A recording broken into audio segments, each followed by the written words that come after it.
राज्य क्या है? राजनीतिक शास्त्र राज्य का शास्त्र है।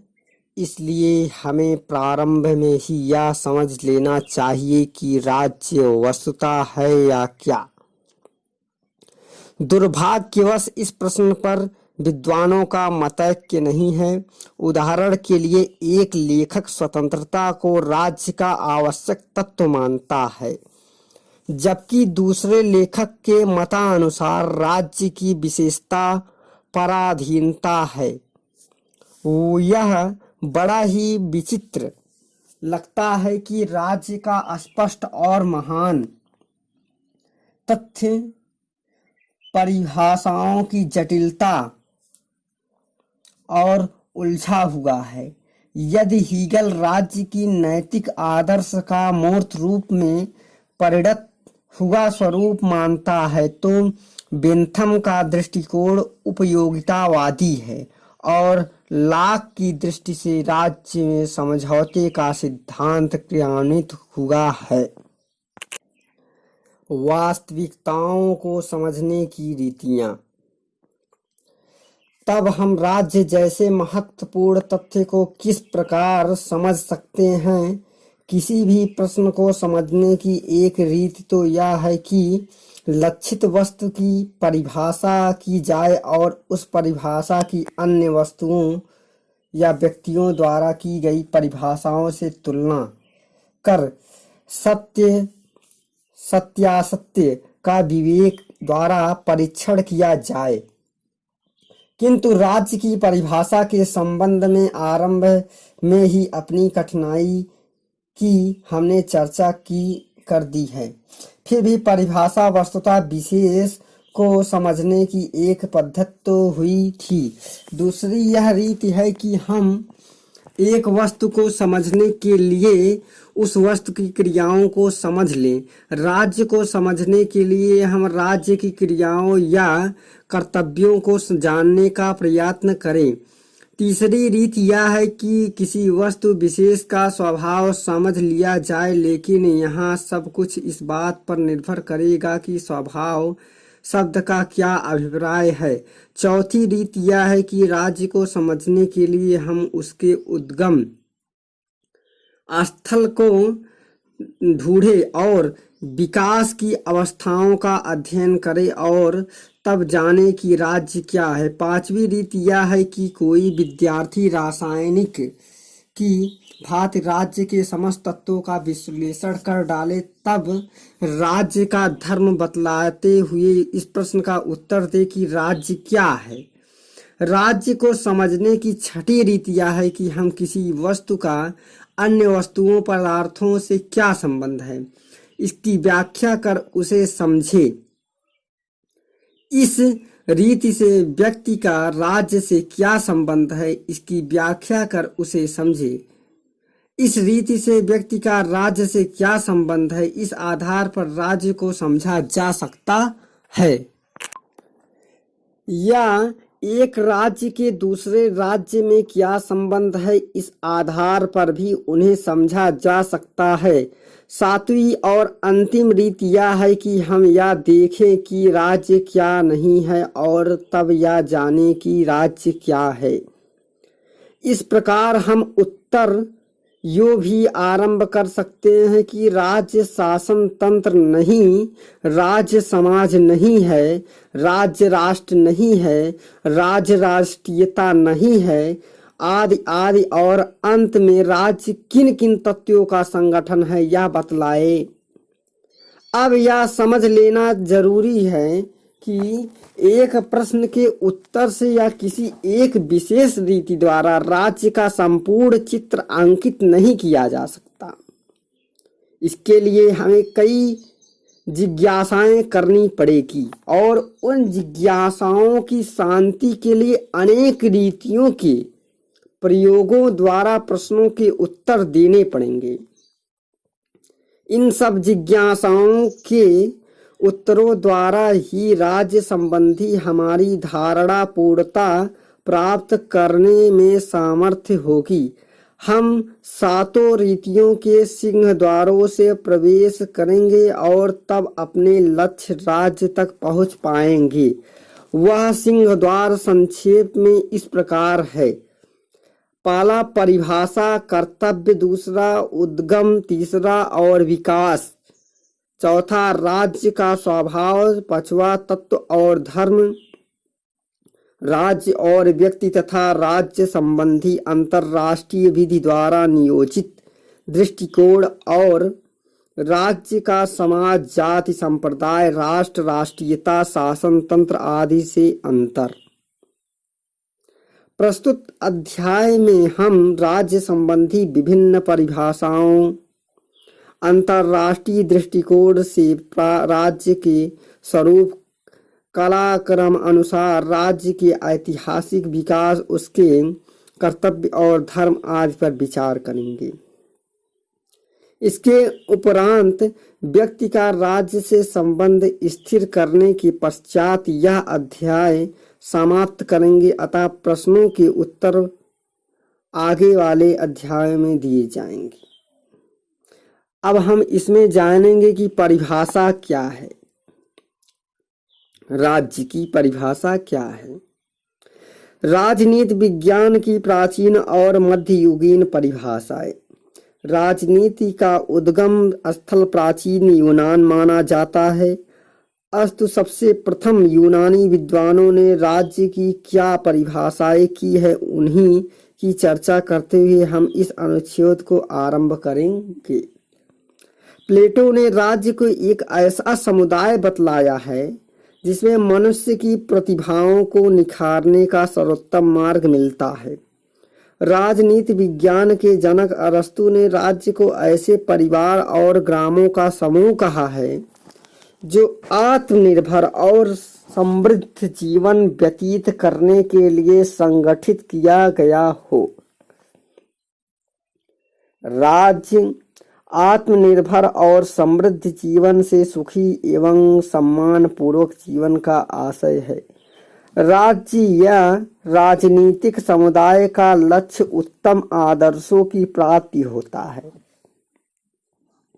सिसरो ने राज्य की परिभाषा करते हुए लिखा है कि राज्य बहुसंख्यक समाजों का ऐसा संगठन है जो सामान्य अधिकारों और पारस्परिक लाभों को प्राप्त करने के लिए बनाया जाता है। सेंट अगस्टाइन ने राज्य की परिभाषा इस प्रकार की है। राज्य ऐसे व्यक्तियों के समझौते द्वारा निर्मित संस्था है जिन्होंने अपना संगठन, विधि और कर्तव्यों को प्रयोग और पूर्ति के लिए तथा पारस्परिक संपर्क के लाभ की प्राप्ति के लिए बनाया है। प्लूटार्क ने राज्य को एक ऐसी संस्था विशेष बतलाया है जिसे दैविक कृपा के परिणाम स्वरूप जीवन लाभ हुआ हो और जो उत्तम न्याय की स्थापना के लिए निर्मित की गई हो तथा जिसका शासन तर्क की उत्तराधिकारी शक्ति से किया जाता हो। मार्सिलियो ऑफ पांडुआ ने लिखा है कि मनुष्य एक दूसरे से इसलिए संबंधित है कि पर्याप्त सुविधापूर्ण जीवन व्यतीत कर सके, अर्थात जो वस्तुएं और पदार्थ उसके जीवन निर्वाह के लिए आवश्यक हो वे उसे प्राप्त हो सके और आगे भी उसकी संतति को मिलने चले।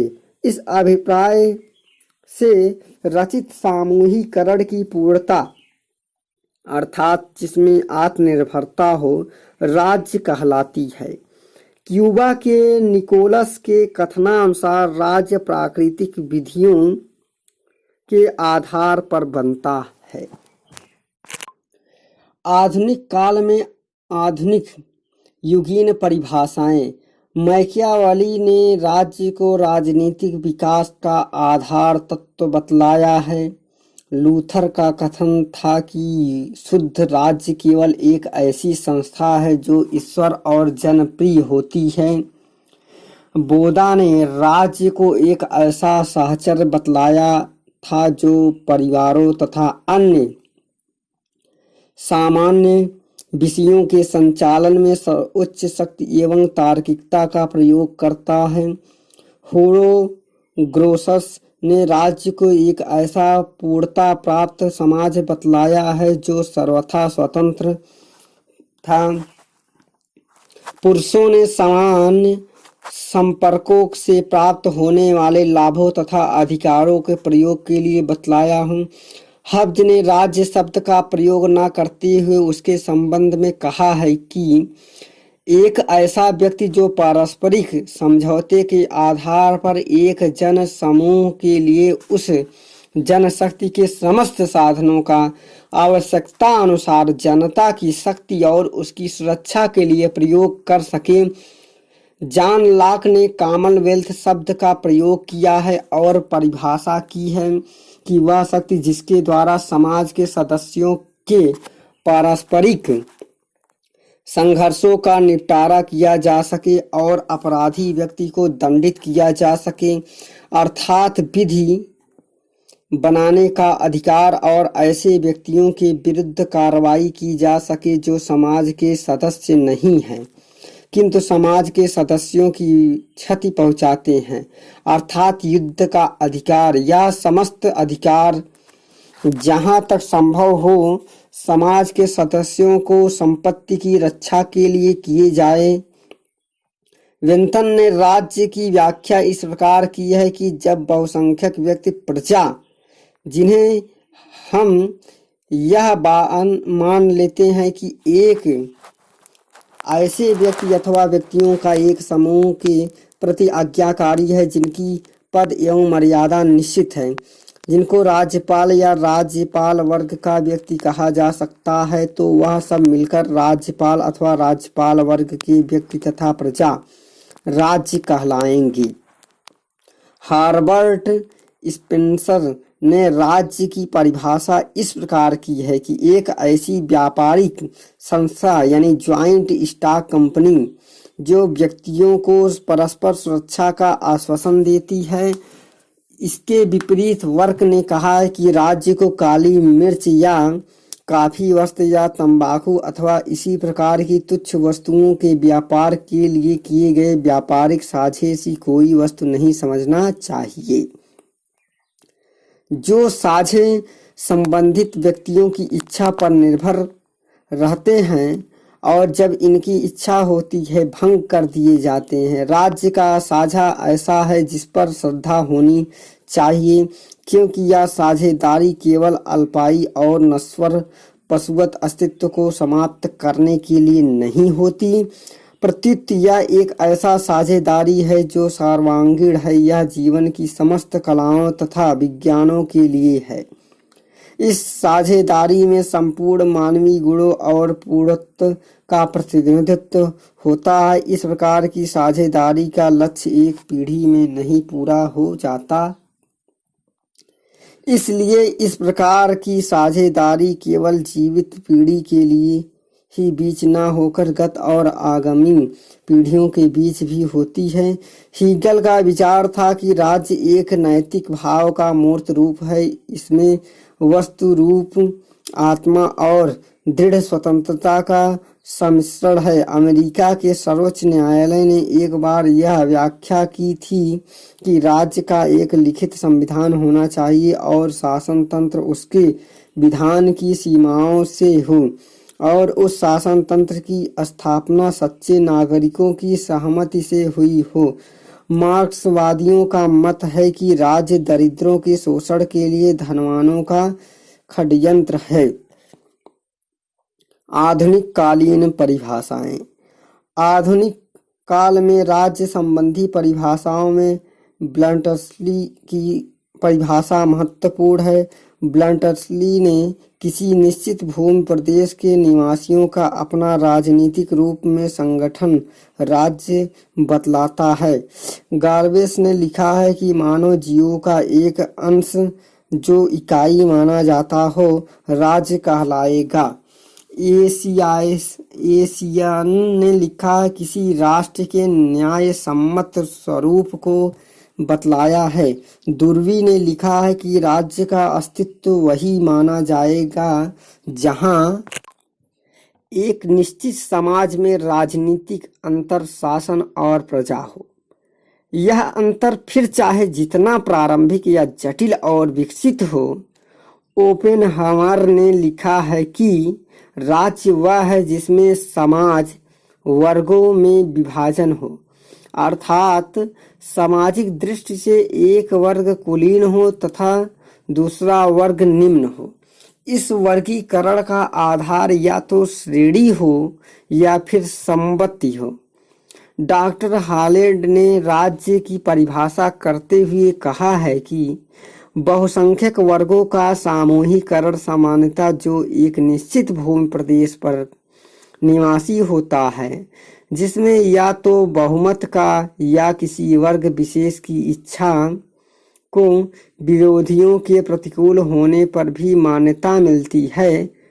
हॉल ने लिखा है कि स्वतंत्र राज्य के चिन्ह यह है कि जो समाज उसमें रहता है वह राजनीतिक दृष्टि से एक होता है, उसकी निश्चित भूमि होती है और वह बाह्य नियंत्रण से मुक्त होता है। फिलीमोर ने राज्य की परिभाषा करते हुए बतलाया है कि अंतर्राष्ट्रीय विधि के दृष्टिकोण से राज्य जनता है जिसका एक निश्चित भूभाग हो, जिसके निवासी परस्पर एक दूसरे से विधियों द्वारा संबद्ध हो, जिसके स्वभाव और प्रथाओं को एक सुसंगठित शासन तंत्र द्वारा अभिव्यक्त किया जाता हो और जिसका सीमांतर्गत सभी वस्तुओं और व्यक्तियों पर संपूर्ण प्रभुत्व हो, जो युद्ध और शांति घोषणा करने का अधिकारी हो और जो संसार के सभी सक्षम समाजों राज्यों के सभी प्रकार के अंतर्राष्ट्रीय संबंध स्थापित करने का अधिकारी हो। वुडरो विल्सन ने लिखा है कि विधि के लिए एकता के सूत्र में आबद्ध और निश्चित भूमि प्रदेश में रहने वाली जनता राज्य है। टॉमस रैले ने कहा है कि सभ्य देश में समाज की शक्ति कुछ व्यक्तियों में रक्षा और शासन के लिए सन्निहित होती है। जब कोई समाज इन व्यक्तियों को दी गई शक्ति के आधार पर कार्य करता है तब राज्य कहलाता है। समकालीन परिभाषाएं। फाइनर ने राज्य को एक ऐसा प्रादेशिक मंडल बतलाया है जिसमें सामाजिक और व्यक्तिगत सभी भांति की शक्ति सर्वोच्च विधि सम्मत शक्ति द्वारा शासन तंत्र की बहुमुखी विविधताओं को नियंत्रित करने के लिए संविष्ट रखती है।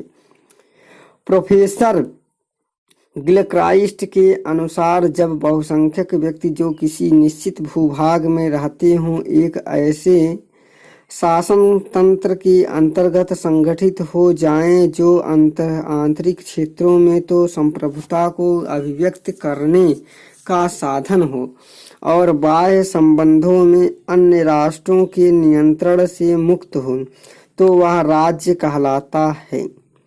लास्की ने राज्य की परिभाषा करते हुए लिखा है कि राज्य एक ऐसा प्रादेशिक समाज है जो शासन तंत्र और शासितों में विभक्त होता हुआ एक निश्चित भूमि क्षेत्र में अन्य सभी संस्थाओं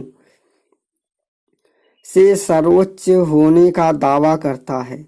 मैकाइवर की परिभाषा इस प्रकार है कि राज्य एक ऐसा सहचर्य है जो विधि द्वारा शासन तंत्र से क्रियान्वित होता है और जिसे एक निश्चित भूप्रदेश में सामाजिक व्यवस्था बनाए रखने के सर्वोच्च अधिकार होते हैं।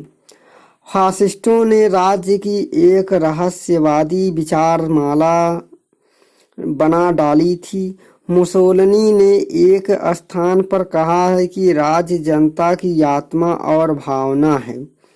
राज्य ही व्यक्ति की नागरिकता प्रतिष्ठित करता है, वही निवासियों को उसके सामाजिक लक्ष्यों एवं उद्देश्यों की प्रति सजग बनाता है और एकता की ओर उन्हें ले जाता है। राज्य ही विज्ञान, विधि, कला और मानवता के समस्त अंचलों में बौद्धिक विचारों की पताका को फहराता है। वह मानवता को सभ्यताहीन जाति के स्तर से सत्ता और साम्राज्य की महान अभिव्यक्ति तक पहुंचाता है। यही नहीं, मुसोलिनी के इसके आगे कहता है, राज्य बिना कुछ नहीं है, राज्य के प्रतिकूल कुछ नहीं है और राज्य के आगे कुछ नहीं है। इसी प्रकार नात्सी नेता हिटलर ने कहा है कि राज्य लघुतम और महत्तम सत्ता का सिद्धांत है। अस्तु, राज्य का अस्तित्व एक ऐसे नेता पर निर्भर करता है जिस पर जनता की अंधश्रद्धा हो। इसके प्रतिकूल लेनिन ने राज्य को दमन की विशेष अवस्था बतलाया है। गार्नर के राज्य की परिभाषा करते हुए लिखा है कि राज्य व्यक्तियों का ऐसा समूह है जो न्यूनाधिक एक निश्चित भूभाग में रहता है तथा बाह्य नियंत्रण से लगभग पूर्णतः मुक्त होता है और जिसका अपना एक शासन तंत्र होता है।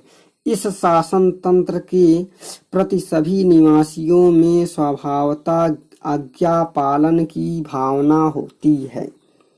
सारांश: इस प्रकार परिभाषाओं का पर्वत देखकर एक जर्मन लेखक स्ल्यूलज ने निसंशय थोड़ी सी अतिशयोक्ति पूर्वक कहा था कि राज्य संबंधी परिभाषाओं की बहुलता इतनी अधिक है कि किंतु इतने पर भी दो लेखकों की परिभाषाएं परस्पर नहीं मिलती है।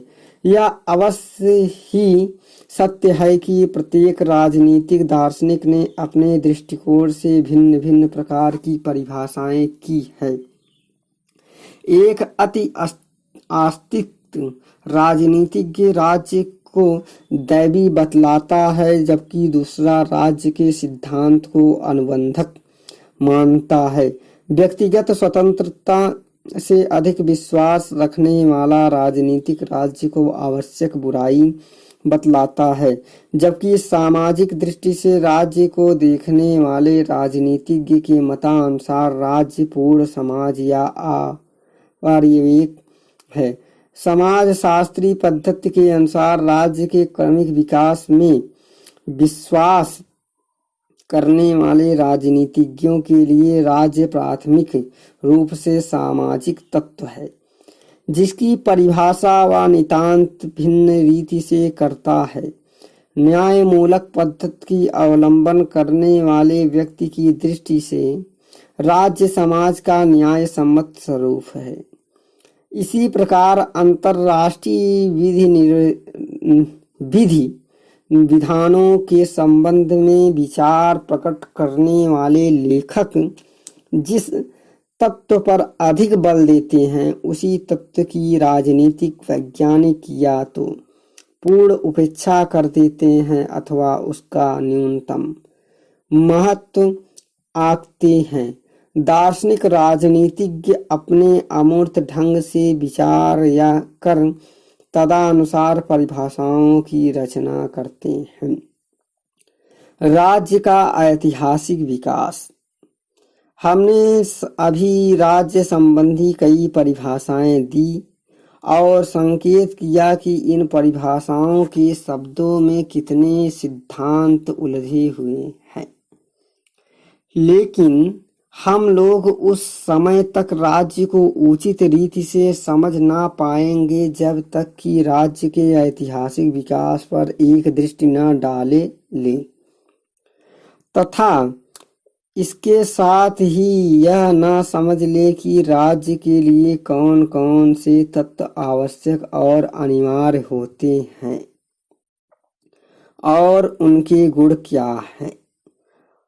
प्रस्तुत अध्याय में राज्य की उत्पत्ति या उद्गम के संबंध में विचार नहीं करेंगे, इसलिए उत्पत्ति संबंधी विभिन्न सिद्धांतों पर भी विचार करने की समस्या यहाँ नहीं उठती है।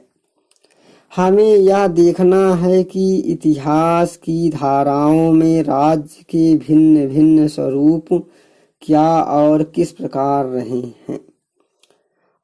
हम एक ऐसे स्थल से विचार प्रारंभ करेंगे जहाँ राज्य का अस्तित्व सिद्ध हो गया था और इसके पश्चात उस बिंदु तक पहुँचेंगे जहाँ तक राज्य का विकास हुआ है। इसका आशय यह है कि राज्य का स्वरूप स्थिर हो गया, तब इतिहास की धारा में अपने विकास के कितने ऐसे भिन्न स्वरूप राज्य ने धारण किए हैं जिनके प्रमाण हमें मिल सकते हैं। आरंभिक राज्य। या तो हमें ज्ञात ही है कि आरंभिक राज्यों का निर्माण मध्य अक्षांशों पर अवस्थित बड़ी बड़ी नदियों के जैसे नील, दजला, फरात, सिंधु, गंगा, यमुना, पीली नदी, यांग, सिंह आदि के तट पर हुआ। बड़ी बड़ी नदियों की यह घाटियां अत्यंत उर्वर थी, इसलिए स्वभावतः आरंभ से ही उन नदियों की घाटियों में बसे नगरों में अतिरिक्त धन केंद्रित हो गया और वे नगर कालांतर में व्यापार, वाणिज्य और प्रशासन के प्रमुख केंद्र बन गए। शनैः शनैः इन राज्यों की प्रवृत्ति विस्तारोन्मुख होती गई। इसका परिणाम यह हुआ कि राज्यों का सीमा विस्तार उस स्थल तक होता गया जहाँ बड़े बड़े रेगिस्तानों अथवा पर्वतमालाओं ने ही आकर बाधा नहीं उपस्थित कर दी। ऐसे राज्य अनिवार्य, सत्तावान और संपत्तिशाली थे। उनके पास अतुल धनराशि तथा सबल सैनिक शक्ति थी। इन राज्यों की संपदा ने अपने आप को यायावर जातियों की ईर्ष्या का पात्र बना लिया। ये जातियां इन राज्यों पर आक्रमण करती, विजय लाभ करती, लूटती और वापस चली जाती। काल चक्रवश इन पर पुनः आक्रमण होता और विजेता विभिन्न या विजित हो जाते। कभी कभी विजेता जातियों के प्रतिनिधि शासन या राज्यपाल भी केंद्रीय शासन तंत्र से विद्रोह कर अपनी स्वतंत्रता राज्य स्थापित कर लेती थीं। अथवा ऐसा भी होता कि विजयी राजा पर अधिकार कर लेता। अनुयोजन द्वारा विस्तार, राज्य भंजन और पुनर्गठन यही प्रारंभिक साम्राज्यों के निर्माण एवं नाश चक्र की रीति थी। यह निर्माण कभी आंतरिक तत्वों द्वारा होता था तो कभी बाह्य आक्रमणकारियों की विजयों से प्रतिफल साम्राज्यों के रूप में।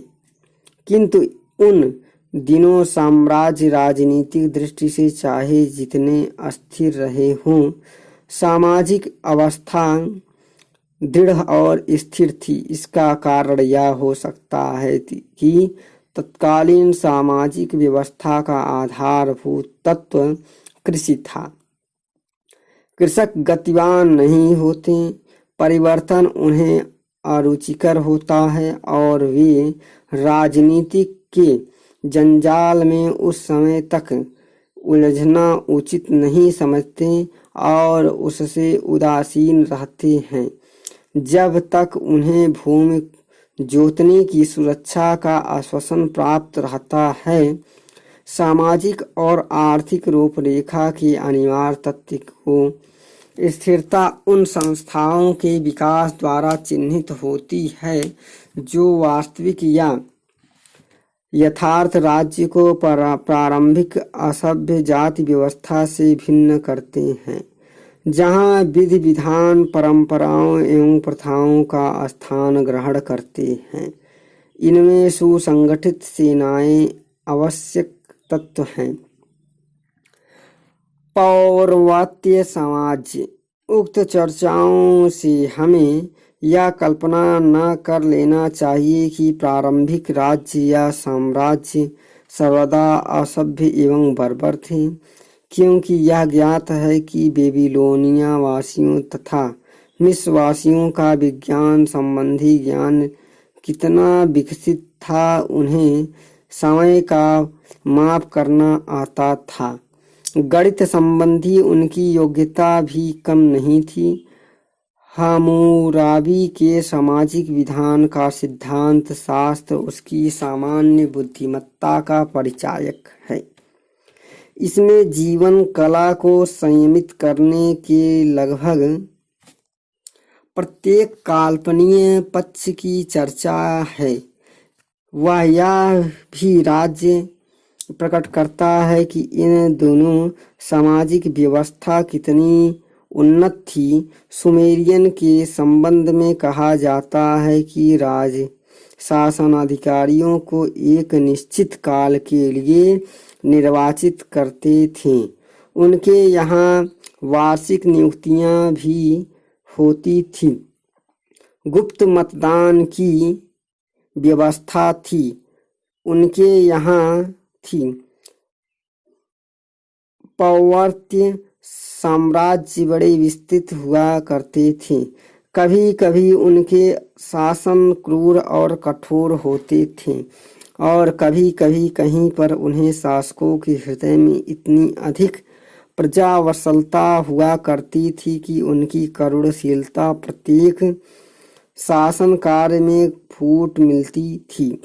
इसमें संदेह नहीं कि तत्कालीन शासन स्वेच्छाचारी हुआ करते थे, किंतु इसकी स्वेच्छाचारिता प्रथाओं, परंपराओं और धार्मिक विश्वासों से सीमित रहा करती थी। वस्तु व्यवहारतः राज्य या सम्राट की निरंकुशता नियंत्रित हुआ करती थी। इन शासकों ने कई महत्वपूर्ण सेवाएं भी की। वे संसार के विस्तृत भूप्रदेश को अपेक्षाकृत शांत और व्यवस्थित रखा करते थे। दुर्भिक्ष, करों की अतिशयता और विशिष्ट स्थानीय अधिकारों की वजह से कभी कभी विद्रोह हो जाया करते थे, किंतु साधारणतः इन राज्यों में जीवन नियमित था, जो इस तत्व का द्योतक है कि तत्कालीन परिस्थितियों में वह शासन व्यवस्था पर्याप्त थी। चीन में नागरिक शासन के अधिकारियों की नियुक्ति अत्यंत सराहनीय प्रतियोगितात्मक परीक्षाओं के आधार पर हुआ करती थी। जनगणना, जो वर्तमान युग के राजनीतिक जीवन में इतनी महत्वपूर्ण कार्य करती है, चीन में ऐतिहासिक प्रमाणों के अनुसार ईसा के जन्म के बाद पहली शताब्दी से ही हुआ करती थी। यद्यपि चीन का साम्राज्यवादी शासन स्वरूप और बहुधा व्यवहार में निरंकुश था, किंतु चीन की सामाजिक रचना अनिवार्य प्रजातांत्रिक थी। किंतु जहाँ तक भारत का संबंध है, प्राचीन काल में यहाँ सभी प्रकार के राज्य रहे हैं। ग्राम मांडलिक राज्यों से लेकर ऐसा महान बलशाली साम्राज्यों की रचना इस देश में हुई है, जिसकी क्षेत्रफल, जनसंख्या और शक्ति में भिन्न विश्व के किसी भी महानतम साम्राज्य से तुलना की जा सकती है।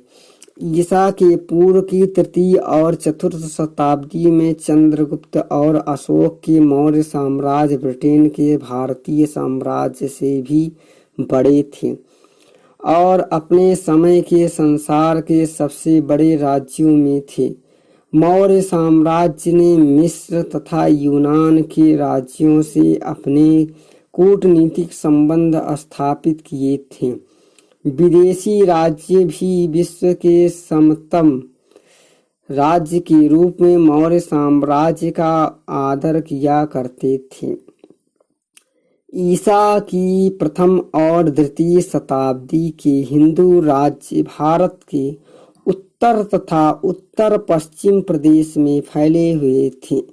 ये राज्य भी संसार के अपने काल के महान राज्यों में थे और इनके शासकों ने चीन और रोम के साम्राज्यों के शासकों से कूटनीतिक संबंध स्थापित किए थे। ईसा के जन्म से 200 वर्ष पूर्व और जन्म के 250 वर्ष बाद तक के काल में आंध्र साम्राज्यों ने यूरोप और एशिया के कई बड़े बड़े राज्यों से संबंध बनाए थे। भारत के इतिहास को समृद्ध तथा उसके राजनीतिक अनुभवों को परिपक्व एवं बहुमुखी बनाने वाले बड़े बड़े राज्यों और विशाल साम्राज्यों के नाम इस प्रकार बतलाए गिनाए जा सकते हैं। लेकिन यहाँ सभी पौवर्त्य साम्राज्यों को आंतरिक आलस्य के विशेषण से विभूषित किया गया है।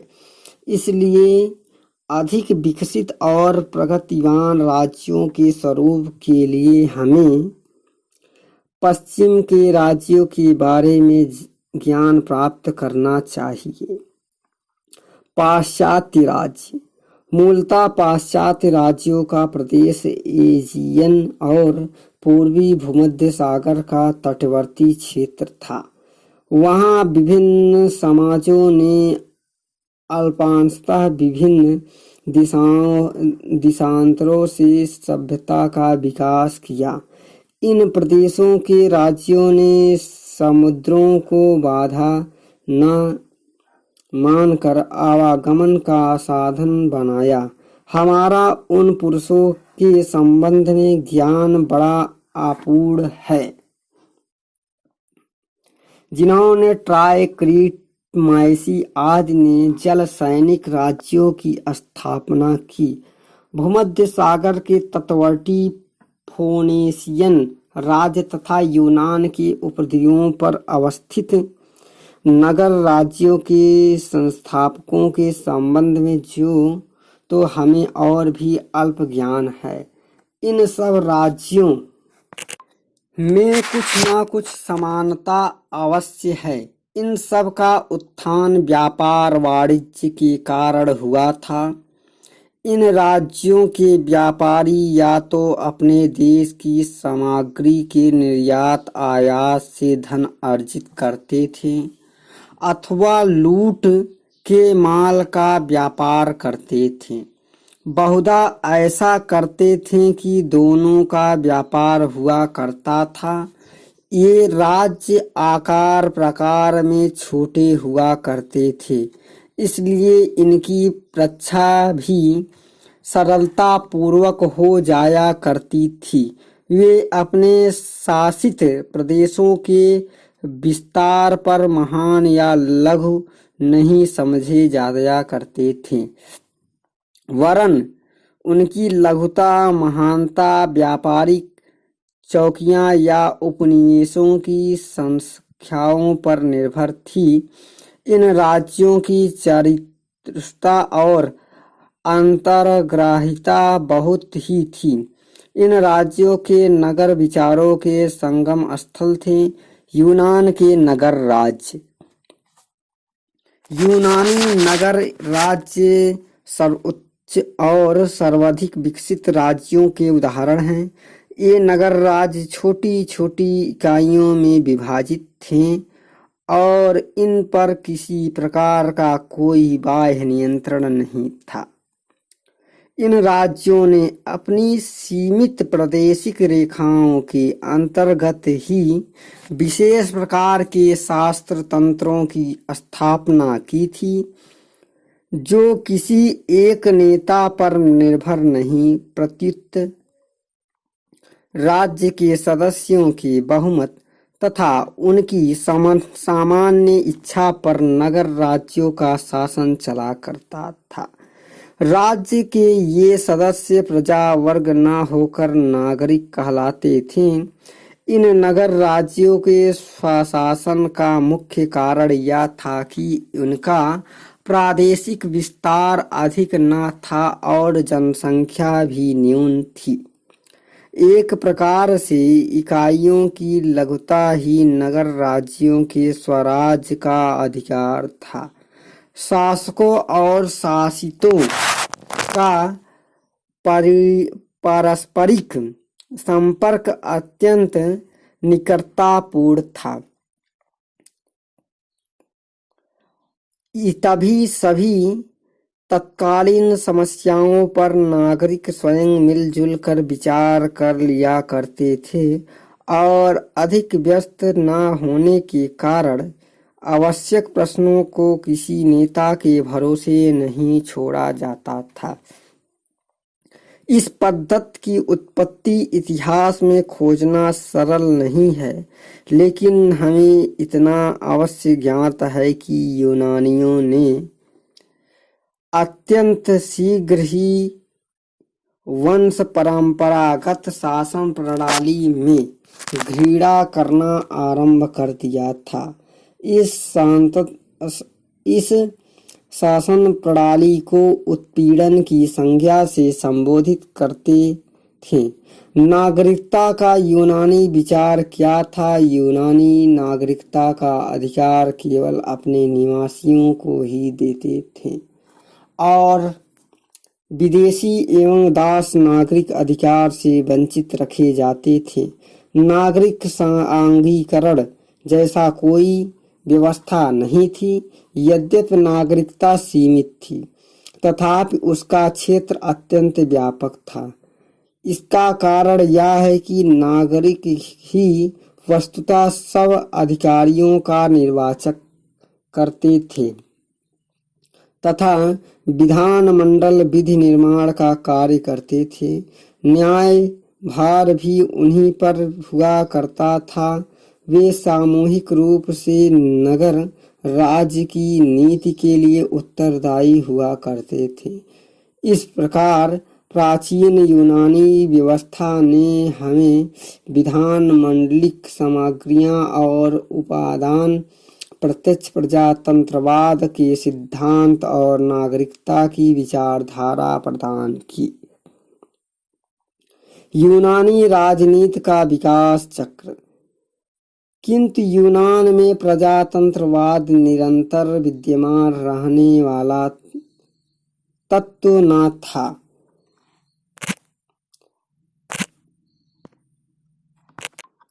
वस्तुतः राज्य में प्राचीन व्यवस्था में भी बहुसंख्यक परिवर्तन हुआ।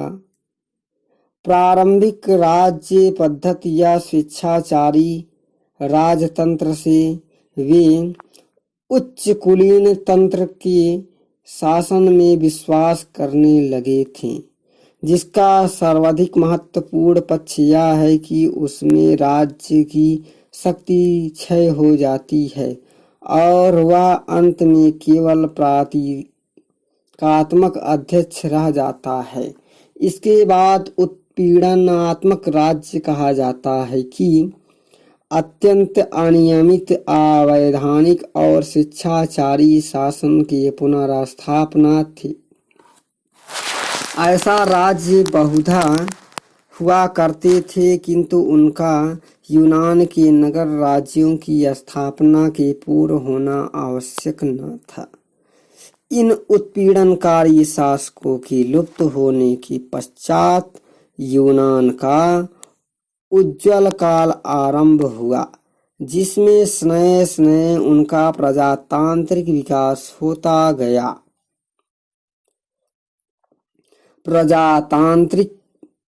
प्रजातंत्रवादी दिशा की ओर की गई प्रगति की रेखाएं हम एथेंस के इतिहास में देख सकते हैं, जो क्रमशः 5वीं सदी तक चला और उस समय तक विकसित होता गया जब तक मैसिडोनिया ने उस पर अधिकार नहीं कर लिया। इसमें संदेह नहीं कि प्रजातंत्रवादी युग में भी कई स्थानों में उच्च कुलीन तंत्र तथा कई में उत्पीड़क शासकों के राज्य चलते रहे। मेसिडोनिया के साम्राज्य ने नगर राज्य की प्रभावशील स्वतंत्रता को समाप्त कर दिया और हमें राजनीति के निर्माण अंचल में यूनानियों के उर्वर एवं आविष्कारशील मस्तिष्क का एक और प्रमाण मिलता है। संघीय व्यवस्था इसके बाद यूनानी राज्य पूर्णतः रोमन साम्राज्य में विलीन हो लुप्त हो गया। रोम का साम्राज्य। रोम सर्वप्रथम इटली का एक नगर राज्य ही था और उसका जन्म अभ्युत्थान भी उसके भौगोलिक तथा अन्य कारणों से हुआ था। जिन कारणों से यूनान के नगर राज्यों ने जन्म लिया था और उनका क्रमिक विकास हुआ था, किंतु रोम राज्य अन्य राज्यों से उस समय तक विलग ही रहा जब तक रोम ने अपनी राज्य विस्तार करना प्रारंभ नहीं कर दिया। पहले यह विस्तार इटली में ही होता रहा, किंतु इसके पश्चात प्रदेश संवरण का कार्य इटली और भौगोलिक सीमाओं के बाहर भी होने लगा। प्रारंभिक रोम एक गणतंत्र था। उसने राजाओं के शासन से मुक्ति पा ली थी, ठीक उसी प्रकार जिस प्रकार यूनान ने अपने स्वेच्छाचारी राजाओं से स्वतंत्रता लाभ किया था। रोम में भी नागरिकों का एक ऐसा वर्ग उठ खड़ा हुआ जिसने समस्त शासन भार अपने कंधों पर उठा लिया। लेकिन रोम में यूनानी नगर राज्यों के आदर्शानुसार प्रजातंत्रवादी पद्धति कभी नहीं रही, क्योंकि रोम के विधानमंडल की एक संस्था सीनेट में प्रजातंत्र या परंपरागत समस्या उत्पन्न हुई। अंशतः सदस्यों से ही कौंसल का निर्वाचन होता था। इसके अतिरिक्त लोकप्रिय चुनाव द्वारा अन्य अधिकारियों की नियुक्ति भी होती थी। इसलिए रोम को प्रजातंत्रवादी नगर राज्य कहने की अपेक्षा अभिजातीय उच्च कुलीन तंत्र कहना अधिक उपयुक्त होगा। यह भी उस समय तक चलता था जब तक सीनेट या अनुसद राज्य के किसी सबलतम व्यक्ति के पक्ष में अपने अधिकार त्याग नहीं देती थी। रोम की अनुसद ने सबसे पहले एक वीर सैनिक मैरियस को समस्त अधिकार दे दिए थे। मैरियस के उपरांत सुल्ला उत्तराधिकारी हुआ था और सबसे अंत में सीजर को यह पद मिला था। सीजर के भतीजे अगस्टस ने व्यवहारिक रूप में परंपरागत स्वेच्छाचारी शासन की स्थापना कर दी। इस प्रकार अगस्टस ने राजनीति को रोम का दान लगभग शून्य तुल्य ही है। रोम का नगर राज्य यदि कोई शिक्षा दे सकता है तो केवल इतनी ही कि अभिजात्य अथवा स्वेच्छाचारी शासक किस प्रकार प्रजातंत्रवादी स्वरूप को भ्रष्ट कर उसे प्रभाव शून्य बना सकता है। यह कहा जा सकता है कि आगे चलकर रोम ने तानाशाहों को यह बोध पाठ दिया था कि उत्पीड़नशील राज्य स्थापना का भी यह अर्थ नहीं है कि एक बार में समस्त प्रजातंत्र संस्थाओं का ही अस्तित्व समाप्त कर दिया जाए, क्योंकि ऐसा करने के से तत्काल ही संघर्ष, विरोध और प्रतिरोध अत्यधिक बढ़ जाएगा।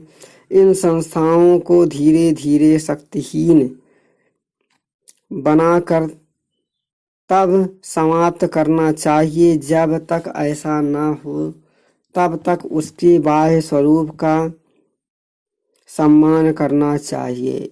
इस बोध पाठ को दोनों नेपोलियनो, मुसोलिनी और हिटलर ने भली भांति ग्रहण कर लिया था, किंतु इसके अधिक रोम एवं साम्राज्य की राजधानी के रूप में राजनीति को अपने अनुभव दे चुका है। सबसे पहले तो रोम के शासक, रोम के कारण राजनीतिक संसार का विस्तार हुआ और उसके फ्रांस, स्पेन, इंग्लैंड, पश्चिमी जर्मनी और अफ्रीका के उत्तरी भाग आए। इसके बाद में पद्धतियां सामने आई जिसके अवलंबन में साम्राज्यों का नियंत्रण करना संभव है। उदाहरण के लिए रोम के शासकों ने विजित प्रदेशों में स्थानीय व्यक्तियों में से एक को सरदार बना लिया और उसके रोम के प्रतिनिधित्व का पद सौंप दिया। स्थानीय परंपराओं और प्रथाओं की उस सीमा तक रक्षा की गई जहां तक उनका रोम के सिद्धांत से कोई संघर्ष नहीं होता था। इसके उपरांत अन्य सभी आवश्यक कार्यों के लिए सर्वत्र रोम की विधि स्मृति क्रियान्वित कर दी गई। रोम की विधियों भिन्न भिन्न प्रकार की थी।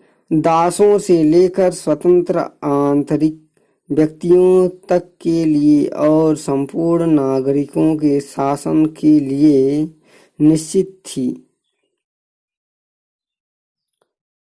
इनका कठोरता पूर्वक पालन होता था।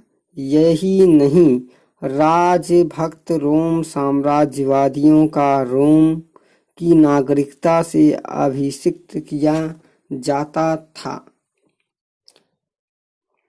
इस नागरिकता के दान की दशा केवल राजभक्त ही थी। इसके अतिरिक्त राष्ट्रीयता आदि का कोई भेदभाव नहीं किया जाता था। इससे साम्राज्य के लगभग सभी क्षेत्रों के निवासी राज्य की रक्षा करने में प्रवेश किया करते थे। इसके साथ ही रोम की व्यवस्था में कुछ बुराइयां भी थी। यहाँ दासता, धार्मिक अत्याचार, अनुत्तरदायी स्वेच्छाचारिता, क्रियाशीलता, नौकरशाही, अवैज्ञानिक तथा भारी कर आवश्यकता से अधिक सैनिक व्यय और उसके अतिरिक्त सत्ता का अत्यधिक केंद्रीकरण आदि इन तथ्यों के कारण 5वीं सदी में रोम साम्राज्य का पतन हो गया। मध्यकाल पूर्वी साम्राज्य रोम साम्राज्य के पतन के पश्चात पश्चिमी संसार को इकाई बना देने के समस्त प्रयत्न लुप्त हो गए। रोम साम्राज्य के पूर्वी भाग में कोई प्रश्न ही नहीं उठ सकता। लगभग 100 वर्ष पूर्व से ही रोम साम्राज्य 2 भागों में विभाजित हो गया था।